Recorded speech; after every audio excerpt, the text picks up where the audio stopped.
Hi everybody, it's Default Behavior. Welcome to the Circle of Brilliance. Today we're going to talk about Arthur Chan's concept around decentering oneself. So last time I kind of mentioned this, but more in passing. Basically, this is something that was sent over to us by Chris Bloss. And we chat a little bit in text messaging about it.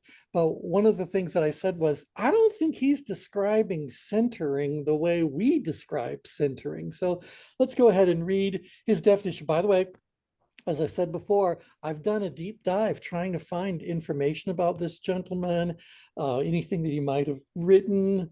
But no, even if you go to his website, there's very little there and nothing that points you to videos or printed content or whatever the case may be. Nevertheless, he's known for one little diagram about diversity and inclusion and I don't know, I'm looking around right now to see if I still have it on my desktop, but it was that diversity is reality, equity is the goal. Is that what this is? Just a second.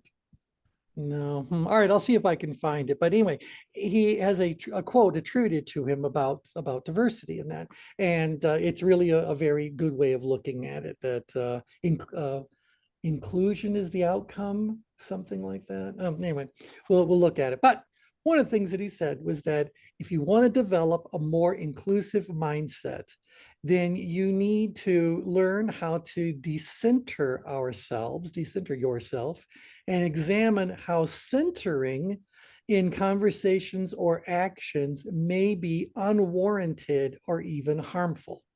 Now, that's a very different way of looking at centering than how we look at centering, being the exact center of the change grid, and we can certainly describe that in grand detail. So what we kind of theorized was that he was thinking that every individual thinks of themselves as having a centered place that we get from in, and central to that person or central to you are all of your attitudes, all of your beliefs, all of your biases, all of your world experience as you know it, and from all that you come to a place of stability, normalcy for you, etc.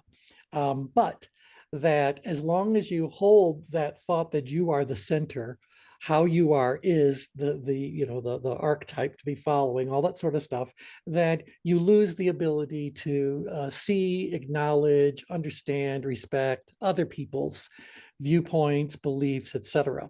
And so if you want to become more inclusive in your thinking, you have to start by decentering yourself. So what thoughts do you guys have about that at this point? Does that make sense? Well, Not make sense? Yeah. yeah, it makes sense. I mean, I suppose if you're looking at everything from your own perspective, you're not really centered, but you're Yeah, but you're in in your that own head, place. yeah, Yeah. yeah, in your own head, you think you're centered because it's so, I don't know the way, it's so core for you. But what's core for you and what's core for humanity or core for the the perfectly integrated human, I mean, for a moment, let's describe what goes on in the center of the circle. Why do we, rant and rave so much about how beautiful the green circle and everything inside it could be? Are we just making stuff up, or is there something that we truly believe happens here that is giving humans the opportunity to be the best version of themselves they can be? That caring detachment that you always talk about is key. Yeah, so for me to practice this art of caring detachment, um, I imagine that initially I have to do it consciously, deliberately, and maybe that's when I'm trying to, I don't like decenter. I almost feel like what we're really saying is people can recenter themselves, that the center they believe they are currently experiencing is not center at all.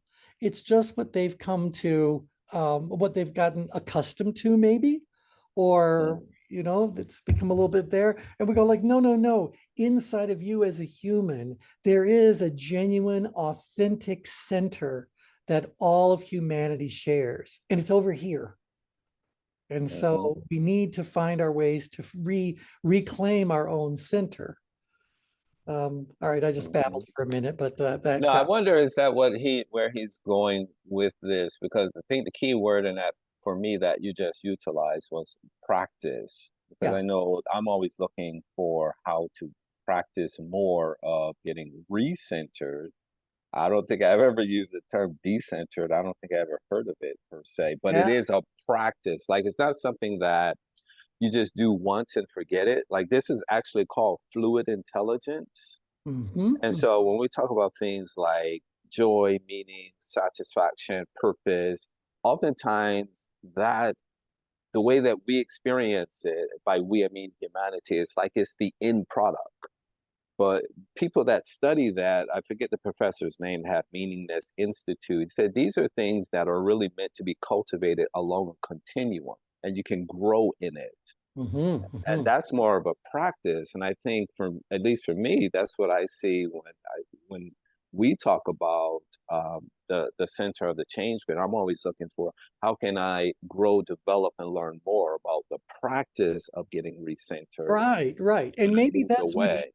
maybe that's what he's getting to when he talks about these 6 steps. Although again, I don't view these as being steps in any kind of a particular order, but there are routes you could certainly take, six avenues, whatever. But to kind of understand what he's saying you do to decenter yourself, look at what he's using as a description of you. So listen to understand, because you have to suspend your judgment. Well, what's he implying there? Bias. That there's bias, That that you're there holding are, judgment. yeah, there's already patterns in place, there's routines and beliefs and values and all that, and you're are being all judgy based on those standards. So he's going like, you got to get rid of that, suspend your judgment, listen to understand. Well, I know that this issue does not arise at the center of the change grid. And that takes practice, right? To Because to get there, me, it does. there's a difference But between active listening and just hearing something. you are correct. And so I guess that makes me wonder, well, ultimately the question by the time we're done today is, where does this individual live on the change grid? So Mm, here on the change grid are people not listening and operating very much from their own core judgment, belief that they are the center or whatever. Does that sound more upgrid, outgrid, downgrid, ingrid? definitely downgrade because you mastered things, Interesting. All right. I Well, would say. So you're not certainly going to just listen straight away. You're going to yep. be in that judgy state. Yep. Because people that are down here, and think of that, they're analyticals. That's the energy that's really priming them. And maybe the worst of the worst are way down here. And of course, they do have not a tendency, but kind of like a nature to respond from judgment.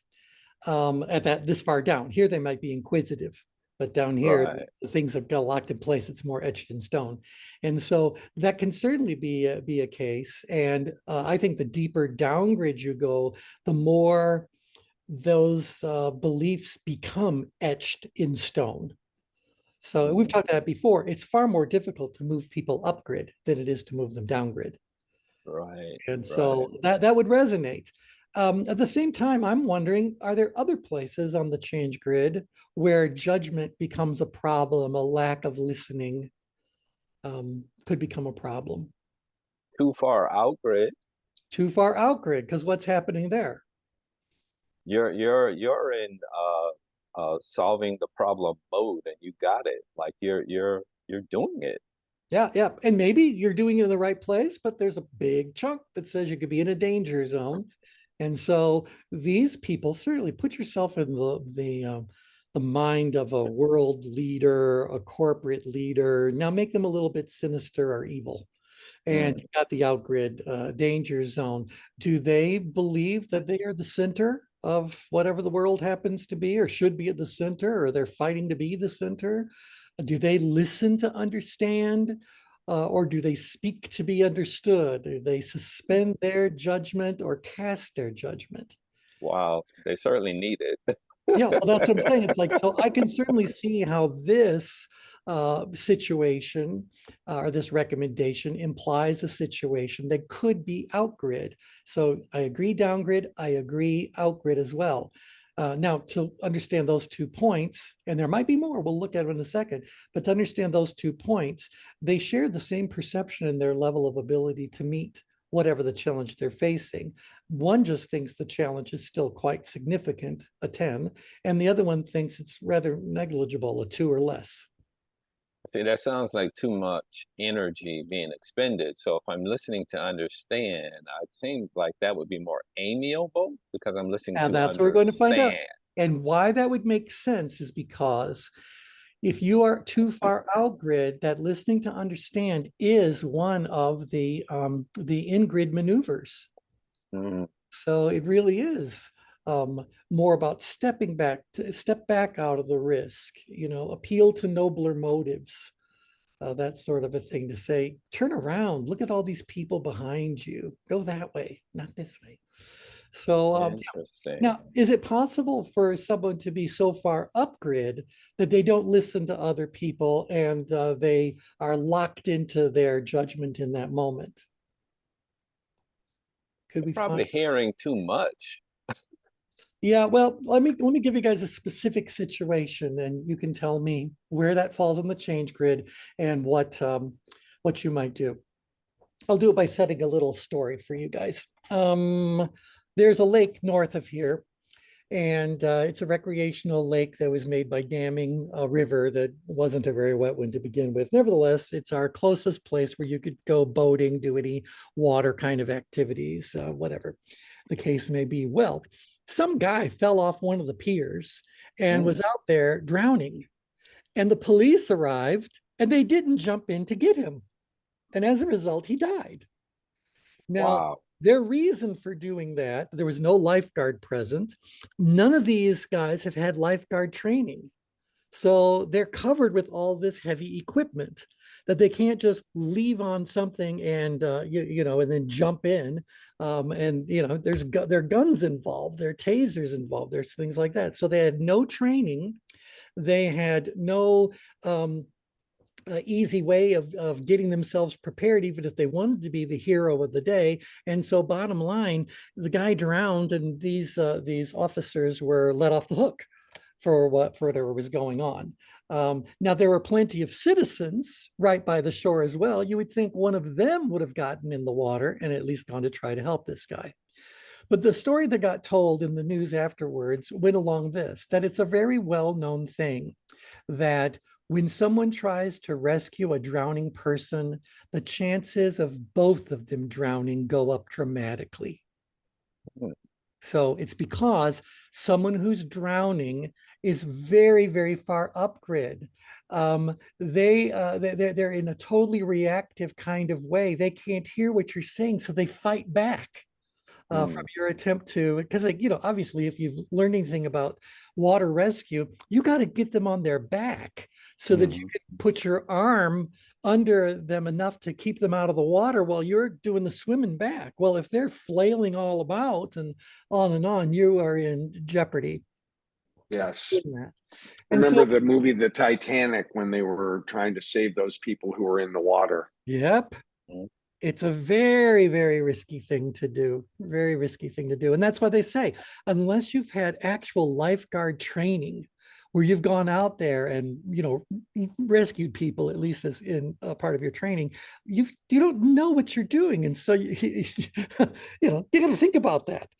So anyway, so I'm saying like, well, that to me sounds like someone who isn't listening and is totally locked into their judgment, even though I think what we've just described is something that is very instinctual, not intentional. Right. So good judgment is blocked, or Right. reasonability, as I call it, is blocked at that point. Right. And so I can certainly see how this would apply, I guess, if I really wanted to make it apply, but I just don't think it applies because the person isn't being conscious involved in all this. they're very reactive about what's going on. If anything, I think that these are the people that need to be listened to understand that we need to not be judging so much. So I think it makes sense that it's outgrid and downgrid. And I guess to finish it off, we can just say ingrid. Do you think someone who is an amiable has to be told that they need to listen more? No. Right. Do you think they need to turn off their own judgment? I get it. They may very well have a tendency to be conservative because their world is smaller, their experiences are smaller. So they may have a certain way that they think about something, and they may filter that all around, but I don't think they would bring it to your attention. Right. They're going to try to hide it. Yeah, or just let it all flow by. And again, if you're an amiable, you're probably not a gossiper. So, so I don't think that this is applying to this side of things either. So right now we're looking at people that are sitting between outgrid and downgrid. And I don't mind moving a little bit upgrid, but certainly not up with someone's in full-blown stress and their survival instincts are being triggered. Do you think the way that these are written in terms of the semantics and even like their own graphics, and these could serve Yep. as like some kind of PowerPoint maneuver I to would hope, explore? again, he's not got anything out there we can read, but I'm hoping that he's going to make the point that says, if this is you, it's okay to be you, but if you want to be better, you want this dotted circle to be bigger and more inclusive, you need to practice these 6 things. Hmm. They don't overlay on the change grid, and the diagram is shown. And so all I really see is this is an indication about an individual expanding or growing. And so I get it. I would be curious to know if he has any other meaning associated with this particular diagram, but I just don't think it is. So, all right, so let's look at another one of these going around. He's saying that if you are one of these centered people, then you might want to practice silence and reflect before you react. Is my voice needed? These are the questions that you should be asking. And so if you need to be asked and answered these questions, you're noisy, you're not thinking before you react, and you don't even care if your voice is needed. You're just blurting it out. Mm, Where's yeah. that person on the change grid? Outgrid? More out grid and maybe Up. up. Now, why up instead of down? Yeah, down they're analyzing, or they're being more analytical. So they're definitely an element of thinking about it, but up, they're expressing. Yeah, and look, it says that they're not reflecting before they react. Well, people that are this far down grid are thinkers. So that would resonate with out grid and up to up grid a little bit. So in that power stress kind of level, the driven expressive or the expressive driver kind of energy could benefit from that, because our expressive drivers and driven expressive talkative types. Yeah, they're animated, would you say, in that? Animated, there's a good Yeah, one. Yeah, yeah, yeah, yeah. yeah. So that's the energy that's up here. And this would be, sounds like the counterbalance to this, you know. It's like, what's the little beam that says, if I want your opinion, I'll give it to you. Yes, So, yes. so you got that going on up here. How Now, can you be that way in some, well, I guess I just answered my own question. I think for me personally, I'm that way in some things that I think is really, really important, that judgment in my mind. And then some things I just know to think before I speak. yeah, well, you just asked, you said you asked and answered it. So was the answer was, well, no, you move into the green circle and then you observe what's going on. You decide if anything needs attention, if you feel like providing it with that attention and what type and amount of attention to give it. I mean, that's obviously a lot of reflection. So is that Mm, what you're saying? You try to yeah. practice that. Even when I see practice silence, that's about calming the mind. I don't need to just stop talking out loud, although I think that's strongly implied here, but maybe I need to silence the voice in my own head. and really reflect before I decide to forget react, even respond.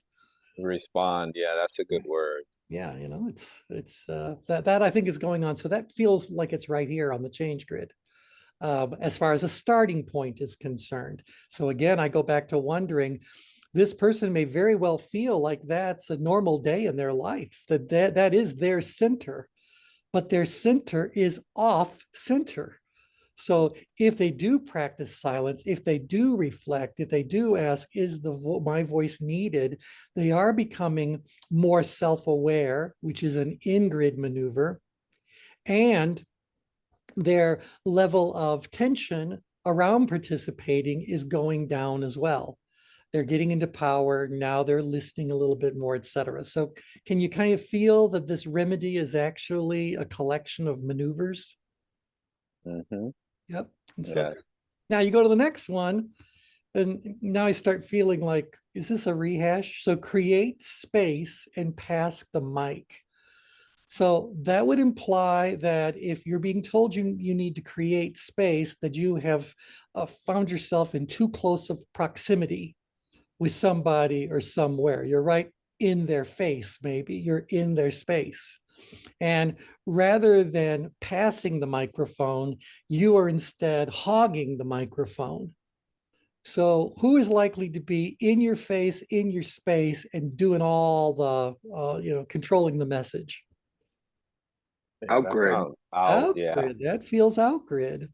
Yeah. Doesn't feel downgrid at all because the No. analytical type loves space, you know. Yeah. So yeah. All right, we go to the next one. Ask open-ended instead of leading questions. Mm. This is interesting. So that means that the person is more likely to be asking tie-down questions, yes or no, specific details, nothing that allows anyone to participate in a full way. And asking a lot of leading questions. So you think about a defense attorney, or oh no, a prosecutor probably would be even more adept at this. But that's it. They're trying to basically steer you into, well, I'll call it a trap because I'm assuming this is a very negative kind of a situation. There's a skillful way of doing this that is very useful, particularly at certain stages of perhaps a facilitation, where you come in as the facilitator, and instead of asking open-ended questions, you might actually say to them, to get the ball rolling, I want you to tell me yes or no, is your intention of participating in this discussion to improve the relationship between the two of you and the groups you represent? Mm. Okay, that's very tied down, but I need to set some ground rules at the beginning of things. Once the ground rules are all established, well, fine, then I can feel myself switching to open-ended questions. But even then, if I'm the facilitator, it'll be phrased as an open-ended question, but in all likelihood, I'm asking a question that I hope will lead somebody to fill in a gap in their understanding, their awareness. If I said something to them like, well, for just a moment, why don't you put yourself in the position of the person your group is trying to serve? Now, what is it that you think they would find most important? So, I'm trying to accomplish something. So I'm not going to say I'm not asking leading questions. I am asking open-ended questions that I believe will take us down a particular path that hopefully will lead to enlightenment and awareness and balance and all that sort of a stuff. So don't think the opposite of this is what you need to be. You just need to be more aware. And so who on the change grid, or where on the change grid, are people very likely to be the ultimate prosecutorial interviewer? Kind of like the power apathy up and up towards the out grid.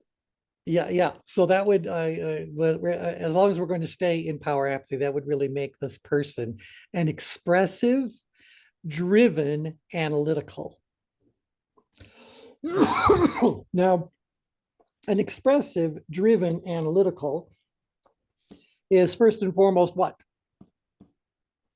First and foremost, they are a, these are your Expressive. three, they're, no, expressive. Analytical. They're an analytical. That means they know their Right. stuff. At least they know their Right. stuff. They've got the facts, the figures, the whatever. You have to believe a prosecutor. There's a reason why prosecution presents its case first. So the prosecution has to put that case forward. They got to hit you with all the inescapable facts, details, blah, blah, blah, blah, blah. They are a driver in the secondary position. So are they just trying to give you all this information so that they know you have it? Or are they trying to give you this information so that the jury can realize that you were what, right or wrong? Right. You know, they want to So lead you're wrong. Yeah. right. That's the driver energy. And at the same time, they have to make sure they don't offend any of the people that are running the show. So whether that's the judge or whether that's opposing counsel or whether that's the jury, you got to make sure that you are viewed as being someone who, while you might be very strong and you might be very pointed, you are a professional that is doing your job to the best of your ability, and you don't need to be calling names and dragging people through the mud in order to achieve that. So that's what I'm thinking is going on here. So that would counterbalance this when we did a couple around. This is the person who is slightly upgrade in power stress. Now this one down here would be the one who's down in power apathy. What do you think the likelihood is of someone in the outgrid danger zone asking questions of any type? No, Yeah. they're just going to Yeah. tell you what to do. So that's not happening Right. there. And the people that are this far upgrade are missing the level of knowledge, skill, experience that they would need to do that effectively. Can they throw questions at you? Yeah, but they're more interested in talking than they are in listening. So here they're just saying, stop being a poop, you know, stop interrogating me. Stop therapy being. Yeah, don't do it. I'm not your patient. Leave me alone. So, all right. We go a little bit further around their little thing, two more to go. Sit in discomfort. What they would say, if this is the remedy, then they must be saying that you're too comfortable in your current state. So step out of your current state and sit in discomfort. I don't think they're talking about just physical discomfort. I Right. think they're talking about every form of discomfort we can describe. Um, yeah, but move there. Find a place of discomfort so you can find comfortable. That, in fact, when I was doing work with one of my biggest clients, one of the messages we needed to get across to our army of sales representatives was that in the early stages of building your career, you have to be okay being uncomfortable so you can become comfortable for the rest of your life. And so this is what I think it's really getting to. You have to step outside of whatever your comfort zone is in order for you to begin to hear, see, appreciate whatever other people's things. Where do you think that one sits, or where multiple places do you think it sits? Who's the most comfortable people around here? Where do we find people centered and comfortable with what their center is? That's the green Buddhist circle. monasteries. Oh, go ahead, Shags. Buddhist monasteries. Buddhist monasteries. Okay, they're in the center. The people that are in the center of the change grid, do you think they feel comfortable or uncomfortable? They're comfortable. They feel very comfortable. So we're thinking, you know, if you get off of this center, even at the middle, we would be saying you would benefit by stepping up, out, down, or in a little bit. Step out of this comfort, serenity. And even if you're out here somewhere, maybe there's a benefit to becoming a little more uncomfortable, a little more upgrade, a little more outgrid. That would create discomfort inside of you as an individual. But again, they're saying that this is in order to correct something. So would you benefit? I suppose so. But by already going through those experiences and those awarenesses, that's how you've ended up at the middle. So do I need to re-walk the paths I've walked before in order to find a stronger, more beneficial center? Now it's getting very philosophical, but what do you think? Well, no, I think you bring up a good point. I don't think you necessarily have to re-walk the path, but I think if you're walking the path without or devoid of learning, you will repeat that path. You just recycle things. This If idea, advisor will help. we're designed for comfort and status quo. If we think about, Yeah. how the nervous system works. So anytime we discover or want to do something new, Mhm. automatically fear, doubt, worry, anxiety, because you don't have a strong connection yet. So Right. you can anticipate those things, but I guess if they're saying sit in it, it means like to your point, be comfortable with it, but learn from it so that you can in fact grow. I don't Mhm. think you just Become want to stay comfortable in the is comfortable. storm. Yeah. And so I would say to you that the people who are out grid, are they finding their reality wherever they're sitting to be comfortable, or is it uncomfortable? And again, this is from their, pardon me, their perceptions, their assessment.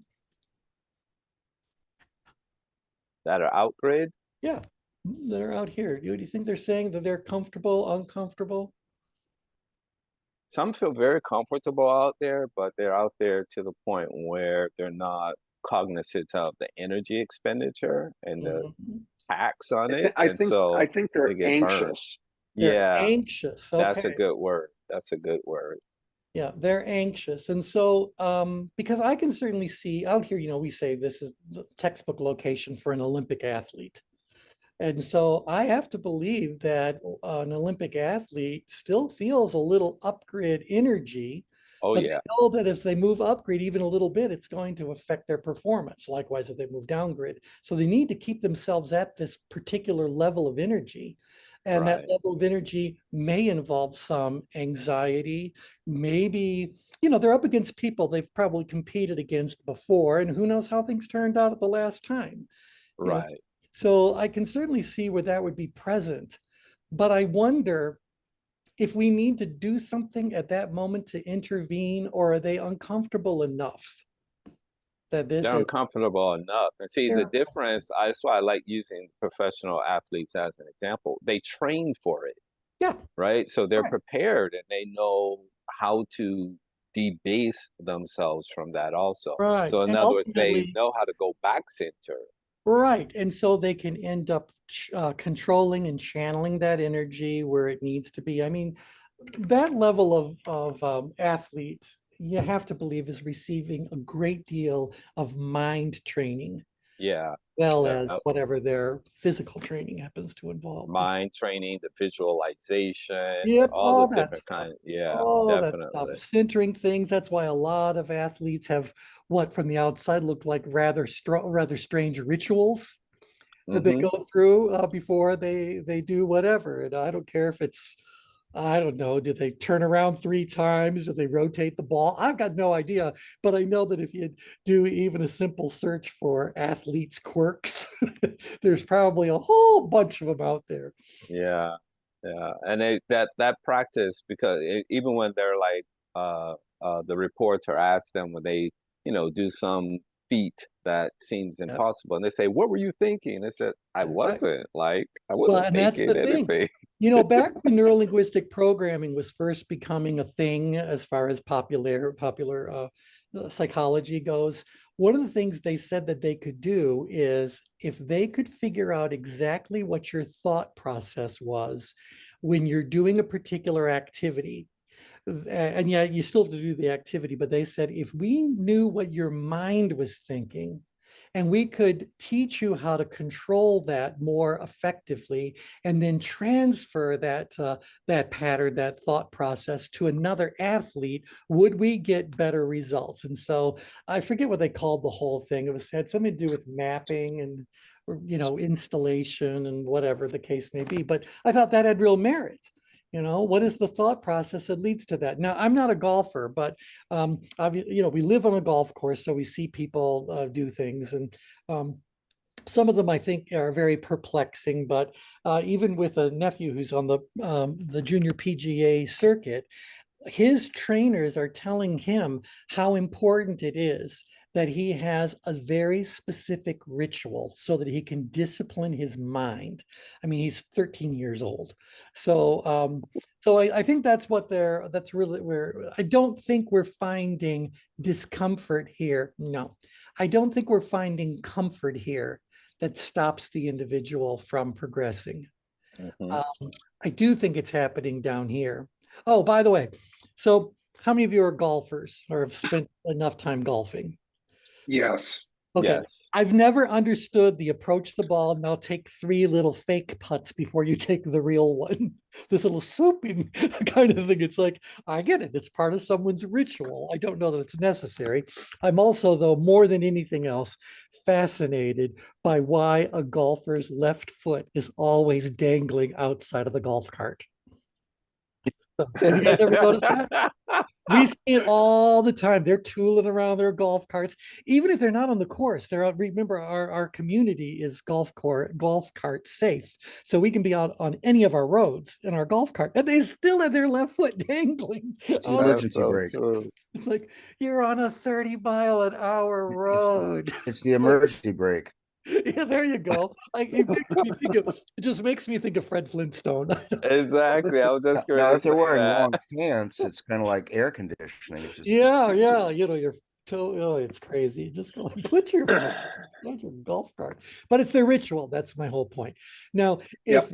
if this individual is down grid, I think that the further down grid you are, the more comfortable you are. Yes. And so you definitely need to have someone come along and say, you need to get off that couch. You need to get out there and live. You need to go out there and meet some different people. You need to go out there and travel the world. You need to blah, blah, blah. Basically, they're just saying you need to do something to disrupt your patterns. So, get into an uncomfortable state. So, to the point, I think that it is problematic if it's down grid, and this is a good piece of advice. I think when you're in the center of the change grid, you have already developed an appreciation for discomfort, and you are so tuned into the discomfort that you are able to be comfortable in an uncomfortable situation. So, because you don't need to be way out here for it to get your attention, you just lean ever so slightly off center, and you've got the thoughts going that you would probably want to have to, just to really understand what's going on in that thing. So, yeah, I think the center finds comfort, has found the comfort in the discomfort. Yeah, this all out here, all this around here where life is lived, all of it is uncomfortable. Mhm. All of it's uncomfortable, whether I agree or not, I see it or I don't, or I'm bothered by it or not. That depends on where I am, because people downgrade don't care, and people outgrid are just going to barrel over it regardless. And people that are upgrade want to be rescued, and So let's just talk about this last one, and that is stop derailing the conversation. For example, tone policing and fragility. So obviously, in order for this to be a remedy, they're saying what this individual is currently doing is derailing conversations, and they're not watching their tone. They're not watching, not their personal fragility, but how they might be hurting, harming, bothering other people, breaking other people down, etc. All right, who derails conversations and doesn't care about their tone and doesn't mind, breaking people? Outgrade, definitely. I'm thinking this one's out grid as well. All right, and so with that, basically what we've said is that it is not so much the problem that the center you hold for yourself is just inherent in every location on the change grid. The ones they're concerned by are ones that are either a bit up grid, so we talked about that one. They might be a bit out grid or too far out grid. They might be partially down grid, and they might be all the way down grid. So we did have one other that we do, but mostly the problem is that people that are out grid, up grid, down grid, this would indicate that they are more likely to view that their self-center, their core is working perfectly fine for them. Mhm. Does that resonate? Yep. Yes. And they might be right to a certain point, but beyond that point, they are missing out on things that could improve their relationships, improve their understanding, and all the good things that would flow to them down the road after that. And so all of these little things they're suggesting are really in-grid maneuver, are really mid-grid maneuvers, we'll say, not so much PowerPoint, but getting you inside the green circle. So let's soften it. We don't need to be this far out grid. We don't need to be this far between green and red. We don't need to be this far down grid. Let's just all get ourselves into that green circle. And so it does resonate with our overall philosophy and our overall approach to dealing with things. I just found issue with the label decenter. And maybe he just needed to have written another paragraph and all would be good. But It sounds like it the is. oracle of self kind of work, just given that he's in the DE&I space. Like it's Sure. about, honoring these kinds of natural tendencies. We always say change is a natural process of the human Yeah, yep, experience. yep, yep, So yep, it's yep. kind of like honoring these natural kinds of things and move away from the things that will block you from having a conversation. I would love to hear Tim's perspective on this, because a lot of times when people hear DE&I, it's almost always just considered from a race Race, perspective. exactly. And it's Not got all kinds of right. diversity exists in everything. Um, well, and again, if we look at this, I would wonder if the incident of people plotting further, or again, they're not up in stress, they got instinctual things going on, but out here, where they're the schmoozer, the whatever, out here being pushing too hard, too driven, down here, that resentful analytical kind of place, or all the way down here. Is this being conditioned into the population? So more and more people are coming to the belief that that their center is the center, Mm. and is that just happening subconsciously, or are they deliberately presenting their center as being the center? Oh, that's a good one. When I Yeah. think about all this divisiveness that's in the world today, I think we're certainly being inculcated by a lot of different forces, Right, right. media, government, and on down the list. Yeah, yep. I would agree completely. So, and I guess one last thing I'll throw out is that, did you notice that six or five, at least five out of these six, I'll talk about this one here in a moment, but these are all about interpersonal communication skills. Hmm. Exactly. So, That's why I was thinking oracle of self. yeah, yeah, yeah. Although we would then apply, we'd say, how often does this situation happen in your own head? That's Hmm. what we'd have to look at. It's like, are you asking yourself exploratory questions, or are you just asking yourself that leads to a particular outcome? Are you judging yourself? Who's the object of this misunderstanding and misjudgment? So we'd have to modify it for it to resonate with people on the inside. But you're absolutely right. They are the one who's at the center. They are the one that are using these behaviors that need these counter balances. But I don't know that they know they're doing it or doing it deliberately. So yeah, the one that doesn't seem to necessarily be communications oriented is sitting in discomfort, unless what you mean by sitting in discomfort is um, that you physically put yourself in a place where you are observing conversations or feel like you might be pulled into conversations or might be the subject of conversations, and you're uncomfortable because of that. I shall give you an example. There's a YouTube video, I forget who the comedian is that's sharing the story of it. I think it's now I forget who the comedian is, but basically he's talking about that he has a very good friend who happens to be Black, and he got invited to a Black family picnic. And when he arrives, he encounters a totally different cultural experience than one he had ever had before. And so it was just very, very interesting to say he was most definitely in discomfort just because of, it's a new experience for somebody. And then he starts to detect things about conversations that he's not necessarily part of. But he's learning the rules as he goes along. First of all, it's two things in my experience. It's very accurate, and number two, it's very funny. It's very funny. My best friend growing up was a black kid, and so I got invited to all kinds of events, barbecues and all that kind of stuff. And so I learned very early on that if you're invited over for Sunday supper, rule number one is do not touch their hats.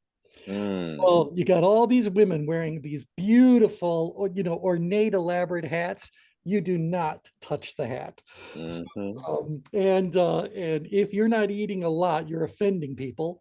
And don't get pulled into any kind of a situation where you have to give specific feedback about anything you're being fed. So, Yeah. it's all delicious. It's all the best I've ever had. So, and you'd probably be there for a long time. Yeah. And I learned this very early on. You do not fill your own plate.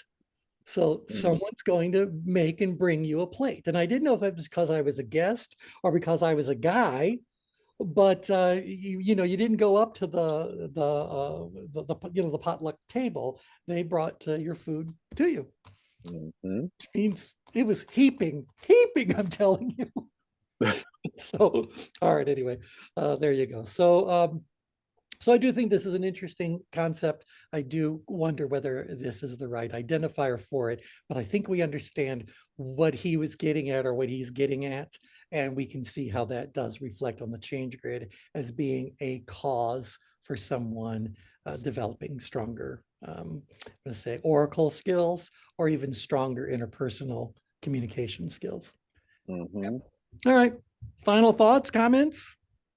Yeah, I think that was a interesting dynamic, because when I think about, especially the last one that you just described, this discomfort thing, that could be both self-induced, as you say, creating your own experiment to do it, or one you just find yourself in. But these other ones seem like they could be rather really unconscious. Yeah. Like you're just making a comment about someone, but you're saying it in such a way that it comes across judgmentally, right? Right. And that's based on your own bias. And so you can find yourself in a heap of trouble, around the rumor mill that you said X, Y, and Z, and that's not right. what it meant. Yep. So, all right, well, this is a note specifically to Chris. He said he was going to listen to the recording. If we missed something, let us know. If there's a follow-up to this you want us to do, just let us know. Otherwise, thank you so much for submitting this, and we'll talk again very soon. So thanks, everybody. Bye for now. Thank you. Have a good day, everyone. Thanks. T. Yes. Can I schedule time with you for a meeting? Sure. I want to bring tension management to my research, the chapters that I'm writing. So my key words are social drivers of health, health behavior, salutogenesis, and I want to bring lifestyle medicine and tension management. All right. So my chapters is titled Beyond Diagnoses. And I'm talking about the behavioral imperative of driving better health outcomes. Yes. The only thing I would suggest is think about using energy rather than tension. So like energy management? Energy management, and maybe it's mental energy management, but we know it's all those, but you might want to modify that. And the reason for it is because how someone is ultimately behaving is not just about their level of tension. That explains the vertical dynamic, but it's also about their level of drive. And so when we put those two, resultant vectors together, that's telling us the energy someone is experiencing about that particular activity or issue or whatever. So I'd encourage you to see if you can make energy work as the label. And then, of course, when you get the explanation, do tell them that your energy is the result of your level of tension and your level of drive. because Ah, ultimately these are what needs to be managed. Your energy got it. is an output. It's a R- result. Right, I can't change your energy. I have to change what causes your energy. And it's going to be your perceived level of drive and the level of tension you experience, which in turn is dictated by our inputs, perceived challenge and perceived ability. So we right, basically have two axes that give rise to two axes that give rise to 144 or 169 different energies that we could look at. So I don't think they need to know all that, but but that's why I'm saying energy instead of tension. okay, excellent, excellent. I think that that would be great. I'm Yeah. really trying to get the, clinicians to understand that, medical school, you train in the physical aspect, but you have to connect with the emotional and intellectual part of when you even give a diagnosis. Like you're sending people home, and now they have to mitigate, what does all of this mean? How do I live this out, in terms of improving my outcome? Because we see this lack of like medical medicine adherence and those kinds of things. And oftentimes the research shows patients given a summary, but then they don't understand the impacts of the medication. So they never even talk about the side effects they're experiencing, or if Right. the medication is raised, they don't understand what to look for. And so I think we can do a better job with that kind of thing. Like even with patient summaries, I think less than 4% of physicians actually optimize them. And so part of my chapters is getting to this underlying behavioral aspect, which is in fact 80% of what we call health. Only Right. 10-20% even deals with healthcare system. So that's what Very interesting. I'm chasing in that chapter, and that we call the global healthcare equivalency. It's kind of like the passion project that no matter how much technology come out, we can still do things with. Everyone has wearables, but no one know what to do with the information. Mhm, And mhm. so that's what I'm after with this chapter that I'm contributing to. Well, good. Well, I think there's a lot of solid points to be made from that, but just, set the stage as I've described, and I think people will be able to really understand what they can work with to Okay. change people's places. As you're putting this together, if you want better diagrams, just let me know what diagram you want. I'll see if I've already got something you can use. Maybe the energy one. I mean the I want to show maybe the intensity of like if someone is expressing out grid kinds of health behaviors from a Yeah, yeah, lifestyle medicine. yeah. Um, So I could just send you the basic stack of layers. okay, And you can do whatever you want because a lot of these things, we've already, but the basic set would have okay, everything you would want. I mean, there's the levels of tension and intensity. That might be a good one to show. right, right. And then the And awareness, the intention, so the engagement, right, and and then you then can get up to there are these energies we've all heard about before, and or we can divide it into 16 energies or whatever, and some of them can be problematic. right, So, right. yeah, yeah, yeah, yeah, yeah, yeah, yeah. So got lots of things to choose from. So if you'll send me an email, just a quick reminder to send you the layers of the change grid. Okay. So Because which I imagine email you're do I pumping use? teenape here at masterstream.com. Oh, at the master stream one. Yeah, I've never Okay. changed mine. I mean, I think they all come to my same mailbox, but masterstream is the one I use. Okay. Yeah. Excellent. I appreciate that. All righty. Okay. All right. Well, Good talking to you. okay, get some rest. I shall. Take care. Bye for now. Okay.